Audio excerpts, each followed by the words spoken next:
আচ্ছা আমাকে একটু বলো তো এরকম হেয়ারস্টাইলটা আমাকে কিরকম লাগছে? আমি জাস্ট চুলটা সেট করেছি এরকমভাবে, তো এরকম হেয়ারস্টাইল আমাকে ভালো লাগছে না নর্মালি তোমরা যেরকম আমাকে দেখে থাকো সেরকম হেয়ারস্টাইলই ভালো লাগে? না এটা আমাকে ভালো লাগছে, একটু জানাও তো এরকম হেয়ারস্টাইল ভালো লাগছে না নর্মালি তোমরা আমাকে যেরকম দেখে থাকো সেরকম হেয়ারস্টাইলই ভালো লাগে?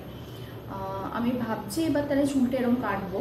তো এই যে লম্বা লম্বা ঝুড়িগুলো দেখছো এগুলো এখানে থাকবে না, এটা এরকম থাকবে, এরকম থাকবে চুলটা। সামনেটা লেয়ার করে দেবো, ভালো লাগবে? একটু বলো না আমাকে। Hey guys, good afternoon, welcome to my channel. কেমন আছো তোমরা সবাই? আশা করছি সবাই ভালো আছো। তোমাদের ভালোবাসা আমি তো ভীষণ ভালো থাকি সবসময়।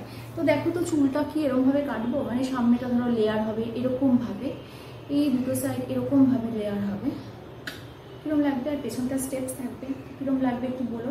মানে পেছনটা তাহলে 2 স্টেপস রাখবো আর সামনেটা এরকম লেয়ার করবো, কীরকম লাগবে বলো।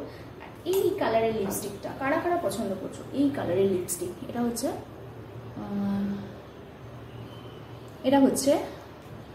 হচ্ছে নিজেও ভুলে গেছি, ওর জন্য বারবার তোতলাচ্ছি। এটা হচ্ছে ল্যাকমে, দেখে নাও, দেখিয়ে দিলাম। কোনো ভুলছুক জিনিস আমি ইউজ করি না। নিয়ে ওকে, এটা কিন্তু খুব ভালো একটা ফেশিয়াল এক্সারসাইজ। এটা আমি ইয়ার্কি মেরে দেখালাম, বাট হ্যাঁ এটা সিরিয়াসলি নিও, এটা কিন্তু খুব ভালো একটা ফেশিয়াল এক্সারসাইজ। আর আমাকে অবশ্যই বলো যে এরকমভাবে চুলটা যদি আমি এরকমভাবে কাটি, মানে সামনেটা যদি আমি এরকম লেয়ার রাখি তো কীরকম দেখতে লাগবে সেটা একটু আমাকে বলো। আর এই লিপস্টিকটা পুরো আমাকে কীরকম লাগে, নাকি একটা আমি রোজ আর মানে কী বলে রোজ পিঙ্ক একটা পরি সেটা ভালো লাগে, না এই ব্লাড রেডটা ভালো লাগে? তোমাদের কার কোনটা ভালো লাগে কমেন্ট সেকশনে অবশ্যই জানিও।